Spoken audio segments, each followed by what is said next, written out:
She was a national treasure and very much part of TV royalty, so when Dame Barbara Windsor died 3 years ago, many of us mourned as if we had lost a loved one. So put yourself in her widower Scott Mitchell's shoes. He was by the late EastEnders and Carry On star's side throughout her struggle with Alzheimer's, caring for her right until the end.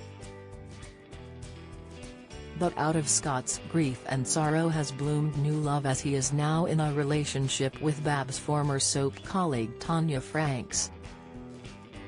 And Scott is full of praise for his new partner for accepting the fact Babs will always be a huge part of his life.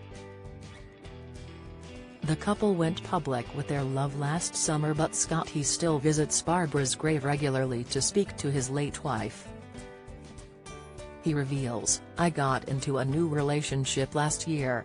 I'm very happy. She's a wonderful lady who knew Barbara and is very understanding. It can't be easy to be with someone who is the other half of Barbara Windsor, especially the fact that I still put myself out there and talk about her. So, it says to me the type of person that Tanya is, that she can deal with that. She's very sure of herself as a person. Just because you're not with someone for whatever reason, it doesn't mean to say that you just switch off some valve of love. There's always going to be a place for Barbara in my heart. I might turn the TV on and suddenly she'll be there, and it takes my breath away sometimes, because I'm not expecting it." Tanya, 56, has had major soap roles in Family Affairs and as Rainy Cross in EastEnders, as well as an award-winning part in BBC Three comedy Pulling with Sharon Horgan. She first met Scott, 60, when they worked together to raise Alzheimer's awareness, being pictured together after running the 2019 London Marathon for the cause. They became friends at first before romance blossomed last year. Speaking to Kay Adams on her How to Be 60 podcast, Scott said, "I think we all have to be very careful when we make judgments. It's different for everyone. As far as I'm concerned, I started losing Barbara many years ago. I've been grieving her since that day of diagnosis, in 2014. It's like 8 years of grieving. How long can I grieve for? I know, Barbara wanted me to be happy. I know I deserve to be happy. It doesn't take away anything that we shared.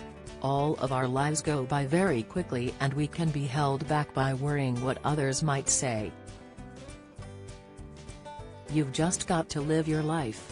Scott, who was married to Barbara for 20 years from 2000, told How to Be 60 she began to suffer memory loss in 2010 and was diagnosed with Alzheimer's 4 years later. He said, "She reached her hand over to me. She had tears in her eyes and she said, 'I'm so sorry, darling.' I said, 'Don't ever be sorry.'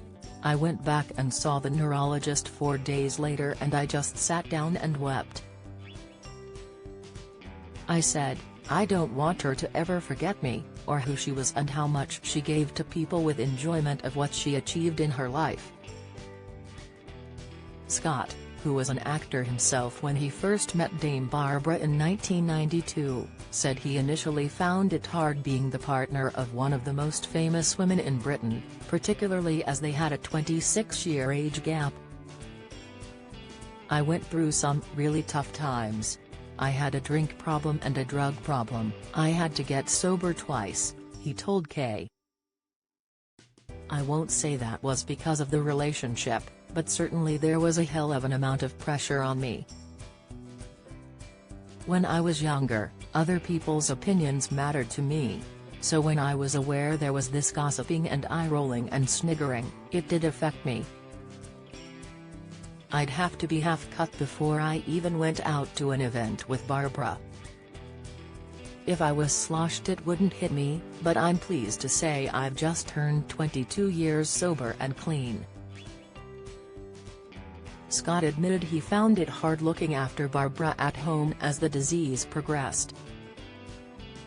He recalled, "I can remember wanting to scream, and I was screaming inside my head, for F's sake, let this stop.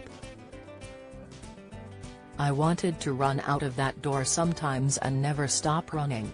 But there's no way I would have done that, because I cared and loved this lady so much, and it wasn't her fault what was happening. The first time she ever looked at me genuinely confused and said, 'Who are you?' that was the day I dreaded from diagnosis. It was hard and painful, and I still remember it to this day. It still turns my stomach." Scott, who lives in central London in the house he shared with Barbara, says of his visits to her grave, "I have a little chat to her and fill her in on all the gossip. I do feel that she's always around. I know she'd be happy to know I'm happy now and feeling more settled." He went on, "I think the work we've done with Alzheimer's is really important for her legacy. We now have the Dame Barbara Windsor Dementia Mission, which is government funded. We've doubled the money for research. I hope her legacy's going to be a lot more than her bra flying off in Carry On Camping, although what a legacy that was." Kay Adams, How to Be 60 is available on all podcast providers.